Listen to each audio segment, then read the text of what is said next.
এই পৃথিবী ধ্বংস হবে যেদিন, সেদিন হবে মহরম মাসের 10 তারিখ শুক্রবার।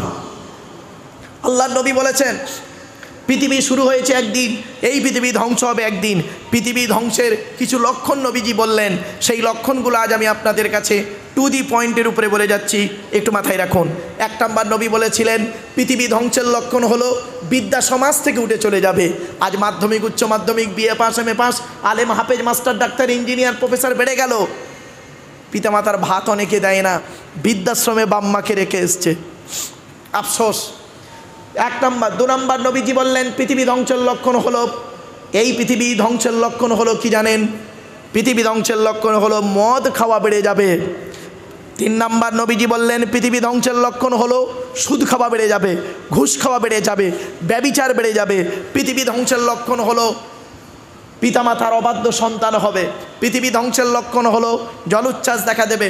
পৃথিবী ধ্বংসের লক্ষণ হলো ঘন ঘন ভূমিকম্প দেখা দেবে। পৃথিবী ধ্বংসের লক্ষণ হলো অযোগ্য ব্যক্তিরা নেতৃত্ব দেবে, যার যে সম্পর্কে কোনো জ্ঞান নেই।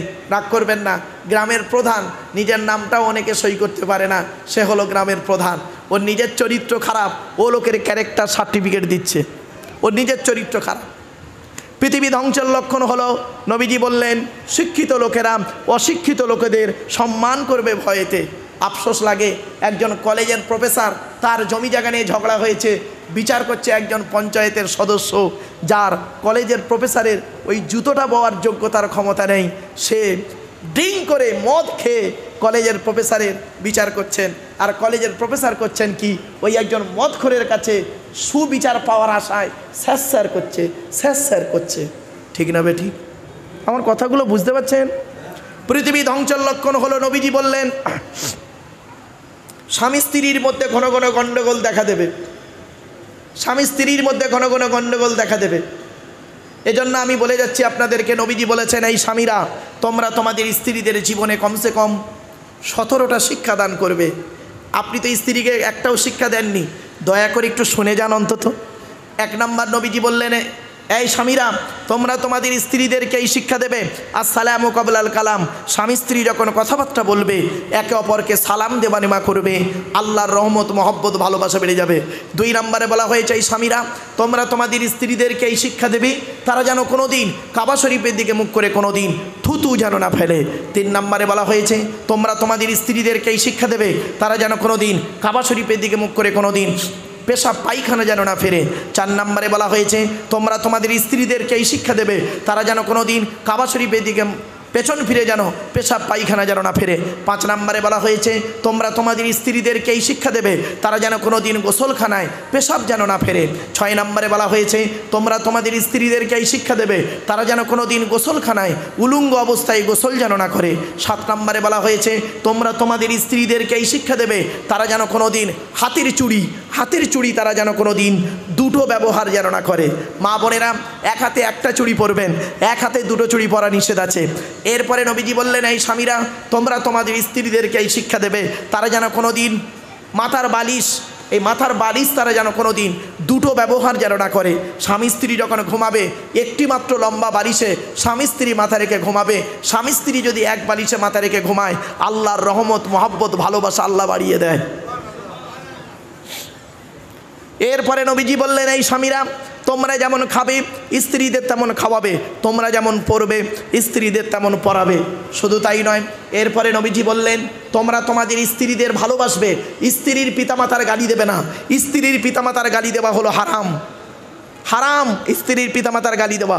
এজন্য আপনাদেরকে অনুরোধ করে বলে যাচ্ছি, আমরা অনেক সময় করি কি স্ত্রীর পিতামাতাকে গালি দিই, স্ত্রীকে গালি দিতে শখ মিটল না, তার মরা বাম্মাকে কবর থেকে তুলে আনলাম। ঈদের দিনে হয়তো পায়েস করতে একটু লেট করে ফেলেছে স্ত্রী, তাকে গালাগালি দিতে এমনভাবে ব্যবহার করলাম, মরা বাপটাকেও তুলে আনলাম কবর থেকে, মরা মাটাকেও স্ত্রীকে ঈদের দিনে গালি দিয়ে দিলাম। দেওয়ার পরে আমি ঈদের নামাজ পড়তে চলে গেলাম, আর ওই নামাজ আল্লাহ কবুল করবে আপনি ভেবে নিলেন? কোথায় আছেন আপনি? মনে রাখবেন 1 ঘন্টা ন্যায় বিচার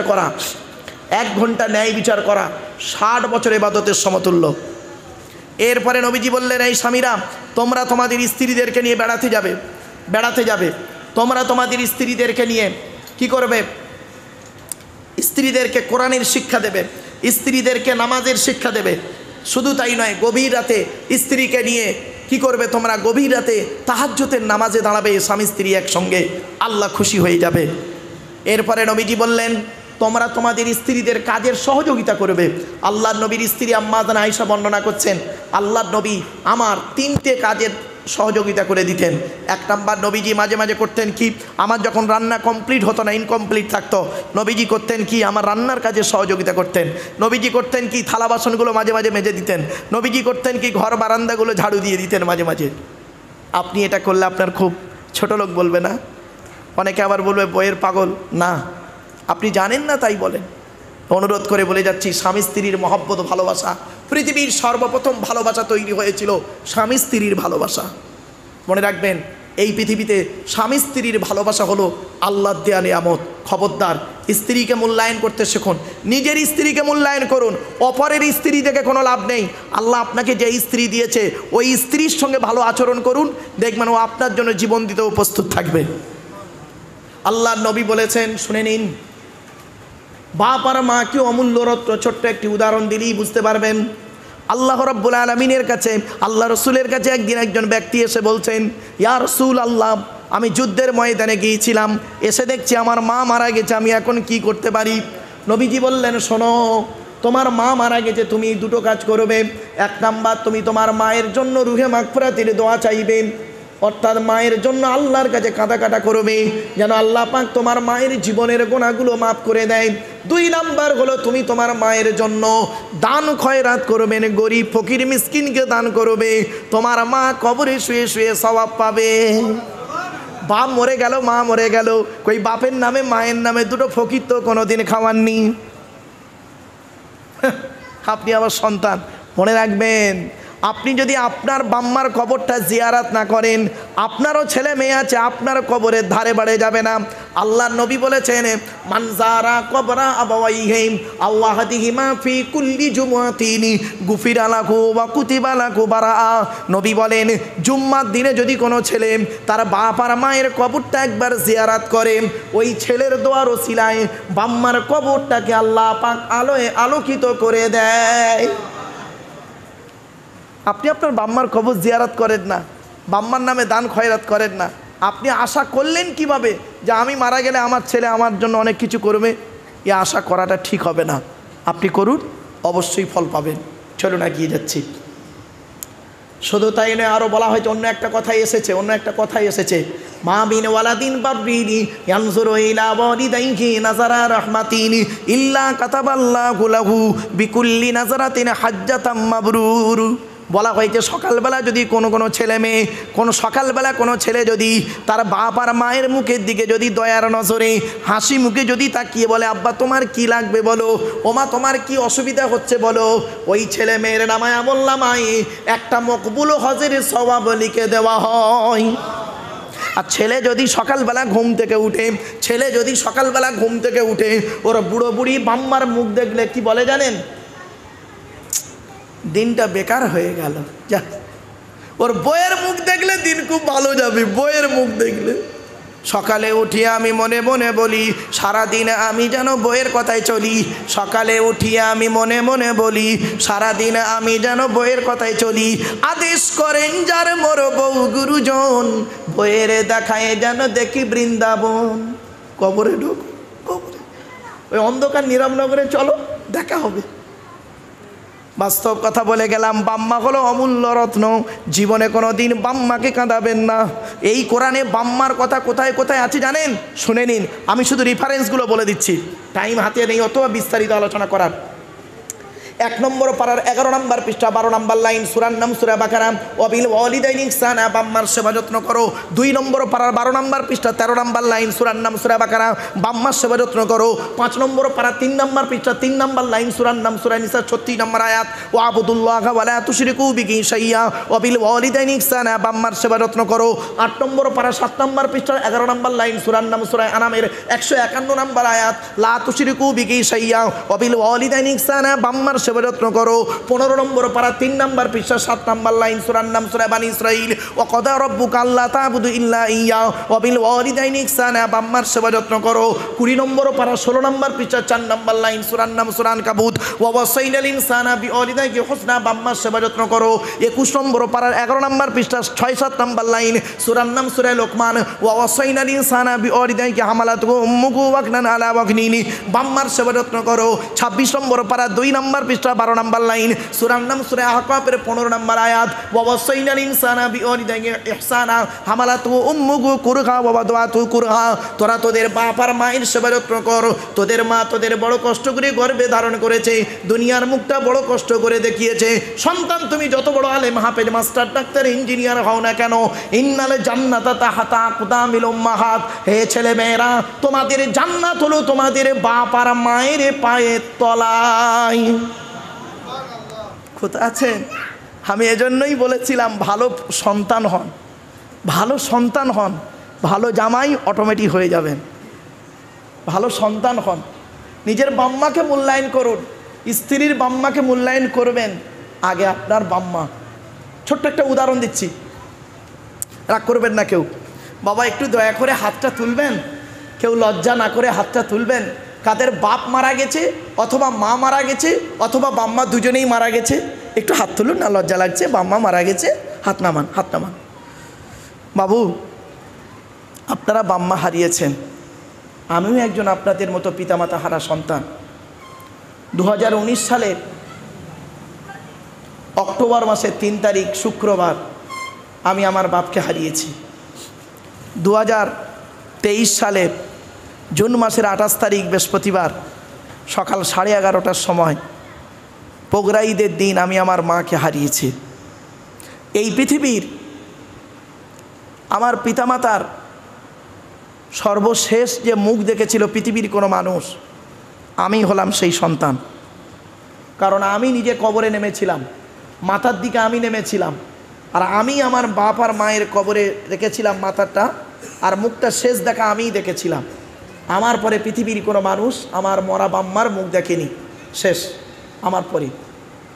কিন্তু একটা প্রশ্ন আপনাদের করি, আপনারা বাপ আর মাকে হারিয়েছেন, সত্যি কথা বলুন তো দেখি। যেদিন বাপ আর মাকে মাটি দিয়ে চলে এলেন, যেদিন বাপ আর মাকে মাটি দিয়ে চলে এলেন, সেই দিন থেকে আজ পর্যন্ত পৃথিবীর কোনো মানুষকে অন্তর থেকে আব্বা বা মা বলে ডাকতে পেরেছেন?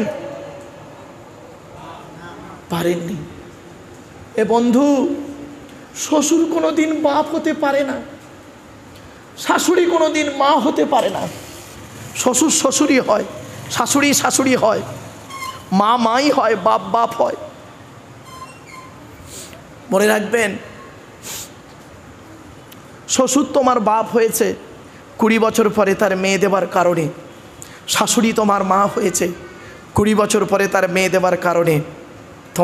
তোমার বাপ হয়েছে যেদিন মায়ের পেটে এসেছিল সেই দিন থেকে। তোমার মা হয়েছে যেদিন তুমি মায়ের পেটে এসেছিলে সেই দিন থেকে। মনে রাখবেন, বাম্মা হলো অমূল্য রত্ন। যাদের বাম্মা মরে গেছে এখনও সুযোগ আছে, সেই বাম্মার কবরটা জিয়ারাত করবেন, দান খয়রাত করবেন, বাম্মার জন্য দোয়া চাইবেন। আর যাদের বাম্মা বেঁচে আছে তাদের মতো ভাগ্যবান মানুষ এখন আর কে আছে?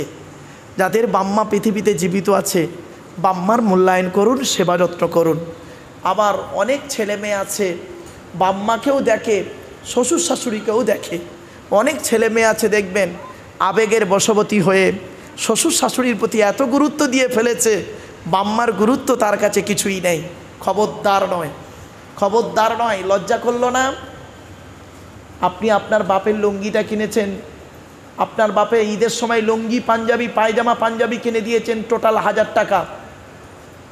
বাপের সময় বাপের পুজোতে আপনি আপনার বাবাকে করেছেন কি ধুতি পাঞ্জাবি কিনে দিয়েছেন, টোটাল মিলে 1000 টাকা। আর শ্বশুরকে যে মালটা কিনে দিয়েছিলেন তার দাম 3000 টাকা। লজ্জা করলো না? কেন? দুটো মিলে তো 4000 হয়, তা 2000 করে দুটো ভাগ করে দিলে কি ক্ষতি ছিল? অবাগিনী মাকে একটা শাড়ি কিনে দিলেন, তার দাম 900 টাকা। আর শাশুড়িকে যে মালটা কিনে দিলেন তার দাম 3900 টাকা, তাই না? আদি খান জিলাল থেকে কিনেছেন তো। আবার বউকে আবার দেখালে বউ কি বলবে জানেন, আমার মা এর থেকে আরও নরম শাড়ি পরে। সারা জীবন মিনু আর অনু শাড়ি পরে জীবন কাটালো, বাস্তব বলছি ভাই, মিনু আর অনু শাড়ি পরে জীবন কাটালো, আর জামাই টাকাওয়ালা জামাইয়ের পাল্লায় পড়ে এখন ওর মুখের ভাষা পাল্টে গিয়ে বলছে এর থেকে আরও পাতলা শাড়ি পরে। লজ্জা লাগে। খবরদার বাম্মাকে কোনোদিন কাঁদাবেন না। এই মহরম মাসে এই যে আজকের রাতটা, এই রাতে ইবাদত করবেন। অনেক জায়গাতে দেখেছি তারা শরীয়ত বিরোধী কাজ করে, কোরআন হাদিসে এসব কথা নেই, সেই কাজগুলো করে। আপনারা সেই কাজগুলো না করে অন্তত এই যে একটা ধর্মীয় সভা দিয়েছেন, কিছু শেখার জন্য, জানার জন্য, বোঝার জন্য, নিজেকে পরিবর্তন হবার জন্য, এর থেকে উত্তম কাজ আকাশের নিচে জমিনের উপরে আর নাই। আল্লাহ যেন কবুল করে, বলুন আল্লাহুম্মা আমিন। আমার বাপেরা চলেন, এই মহরম মাস কয়েকটা কথা আপনাদের বলি। চলে যাচ্ছেন নাকি? এই মহরম মাস সম্পর্কে এবার একটু আপনাদেরকে একটু ধারণা দিয়ে দিই। ইংরাজি মাস 12টা, বাংলা মাস 12টা, আরবি মাসও 12টা। ইংরাজি 12 মাসের নাম কি? January, February, March, April, May, June, July, August, September, October, November, December. Bangla মাসের নামগুলো কি? বৈশাখ, জ্যৈষ্ঠ, আষাঢ়, শ্রাবণ, ভাদ্র, আশ্বিন, কার্তিক, অগ্রহায়ণ, পৌষ, মাঘ, ফাল্গুন, চৈত্র, ব্যাস। এবার আরবি 12 মাসের নাম কি? কোরআনে আছে আরবি 12টা মাসের নাম। 12টা মাস যে আল্লাহ পাক দিয়েছেন সেটা কোরআনে বলেছেন সূরা তাওবার মধ্যে, ইন্না ইদ্দাতাশ শুহুরি ইনদাল্লাহি 12 শাহরান ফি কিতাবিল্লাহ। কোরআনে আছে 12 মাসের নাম, মনে রাখবেন। সে 12 মাসটা কি? মুহররম, সফর, রবিউল আউয়াল, রবিউস সানি, জমাদুল আউয়াল, জমাদুল সানি, রজব, শাবান, রমজান, শাওয়াল, জিলকদ, জিলহজ। তো আরবি ইংরাজি মাসের প্রথম মাসের নাম হলো জানুয়ারি, বাংলা মাসের প্রথম মাসের নাম হলো বৈশাখ, তো আরবি মাসের প্রথম মাসের নাম হলো মুহররম মাস। এই মাসটা আরেকটা জিনিস আপনাদের শিখিয়ে দিচ্ছি। ইংরাজি মাস 28, 29, 30, 31-এ শেষ হয়। ফেব্রুয়ারি মাস 28-এ হয়, 4 বছর অন্তরে একটা লিপ ইয়ার হয়, 1 বছর অতিরিক্ত হয় একদিন। 28, 29, 30, 31 ইংরাজি মাসের দিনগুলি। বাংলা মাসে কি হয়? 29, 30, 31, 32। আর আরবি মাসে শুনে নিন, ইংরাজি মাসে বা বাংলা মাসে বছর হয় 365 দিনে, তাই তো বাবা? হ্যাঁ, 365 দিনে ইংরাজি বাংলা মাসের বছর, কিন্তু আরবি মাসের বছর হলো 354 দিনে। কত? 354 দিন। এই জন্য দেখবেন এবছর যেদিন ঈদ হবে, আগামী বছর 11 দিন পরে ঈদ হবে, ঠিক 11 দিনের ডিস্টেন্স থাকবে। আর একটা কথা আপনাদের শিখিয়ে দিই, সেটা হলো কি, আরবি মাস হলো 29 আর 30। আরবি মাস কোনো দিন 28-এ হয় না, আরবি মাস কোনো দিন 31-এ হয় না, 29 আর 30। আর একটা মজার কথা হলো, আরবি মাস প্রথমটা হবে 29, পরেরটা 30, পরপর দুটো 29-এ হয় না, আর পরপর দুটো 30-এ হয় না। এটা মনে রাখবেন, একদম বাস্তব। এবছরে রোজা কটা হয়েছে বাবা? ভুলে গেছে, 29টা। এবছর রোজা 30টা হয়নি, 29টা। তো আমাকে অনেকেই জিজ্ঞাসা করছে, হুজুর ঈদ কবে? আমি বললাম, আপনি এরকম প্রশ্ন করছেন কেন? শুধু তাই নয়, আপনার লালবাজারে একজন পুলিশ অফিসার বন্ধু মানুষ, তো আমাকে বলছে, ইন্সপেক্টর, তো বলছে স্যার ও হুজুর আপনার কাছে একটা জিনিস জানবো। কি বলুন? বলছে ঈদ কবে হবে? আমি বললাম, আপনি আর এই প্রশ্নটা কোনো দিন যাতে না করেন সে জিনিসটা আজকে আপনাকে শিখিয়ে দিচ্ছি। বলছে বলুন। বললাম শুনুন, আরবি মাস 29 আর 30-এ হয়, প্রথমটা 29 হলে পরেরটা 30। বলে তাই নাকি? বললাম শুনুন, এই রমজান মাসের আগের মাসটা হলো শাবান মাস, শাবান মাসটা 30-এ হয়েছে, তো 29টা রোজা হবে 100%, একদম বাস্তব। আর যদি শাবান মাস 29-এ হয়, 100% 30টা রোজা হবে, এই তো, এছাড়া অন্য কিছু নেই। বলে তাই নাকি? বললাম হ্যাঁ। বলে মারাত্মক জিনিস শিখে নিলাম, চলে। এই মুহররম মাসের 10 তারিখে, ক তারিখ? মানে আজকের রাতে, মানে কালকের দিন, মুহররম মাসের 10 তারিখে পৃথিবীতে অনেক ঘটনা ঘটেছে, একটা ঘটনা ঘটেনি। আমরা মানুষকে বোঝাই একটিমাত্র ঘটনাকে নিয়ে খুব মাতামাতি করি। সে ঘটনাটা হলো কি, 680 খ্রিস্টাব্দে, কত কত কত এগুলো মনে রাখবেন, 680 খ্রিস্টাব্দে মার্চ মাসের 17 তারিখ, মুহররম মাসের 10 তারিখ শুক্রবার, কারবালার প্রান্তরে আল্লাহর নবীর কলিজার টুকরা ফাতেমার 2 সন্তান হাসান আর হুসাইন। তো হযরতে হুসাইন রাদিয়াল্লাহু তাআলা আনহু 55 বছর বয়সে, হযরত হুসাইন রাদিয়াল্লাহু তাআলা আনহুর বয়স কত ছিল তখন? 55। এগুলো মনে রাখবেন। 55 বছর বয়সে 50 জন লোককে নিয়ে কারবালার প্রান্তরে ন্যায়ের পক্ষে অন্যায়ের বিপক্ষে দাঁড়িয়ে নিজের জীবনকে শহীদ করেছিলেন। অন্যায়ের কাছে মাথা নত করেনি। আমরা এই শিক্ষাটা কোনোদিন নিলাম না যে হুসাইন রাদিয়াল্লাহু তাআলা আনহু শহীদ হলেন, অন্যায়ের কাছে মাথা নত করেনি। এখান থেকে এই শিক্ষাটা না নিয়ে আমরা কি করলাম, আমরা ওই দিন একটা শরিয়ত বিরোধী কাজ, মানে কি করলাম, ছুরি কাটারি ইত্যাদি ইত্যাদি নিয়ে হই হুল্লোড় লাঠি সোটা নিয়ে করতে লাগলাম। এ শিক্ষাটা নিলাম না যে আমি অন্যায়ের বিরুদ্ধে ন্যায়ের পক্ষে দাঁড়িয়ে থাকবো। হুসাইন রাদিয়াল্লাহু তাআলা আনহু ন্যায়ের পক্ষে দাঁড়িয়েছিলেন, অন্যায়ের পক্ষে যায়নি। তাতে জীবনটা চলে গেছে, কোনো দুঃখ হয়নি। এটা মারাত্মক শিক্ষা। চলেন, এই ঘটনাটা হলো পৃথিবীর শেষ ঘটনা। এরপরে আরেকটি ঘটনা ঘটবে, সেটা হলো পৃথিবী ধ্বংস হবে। ওই মুহররম মাসের 10 তারিখে কি কি ঘটেছিল, অনেক ঘটেছিল বাপ। কমসে কম সর্বাধিক 313টা ঘটনা ঘটেছে ওই মুহররম মাসের 10 তারিখে। কত কত কটা 313টা ঘটনা। আমরা তো একটা ঘটনা নিয়েই খুব চেল্লাচিল্লি করি। শোনেন, আমি কয়েক কটা বলি আপনাদের।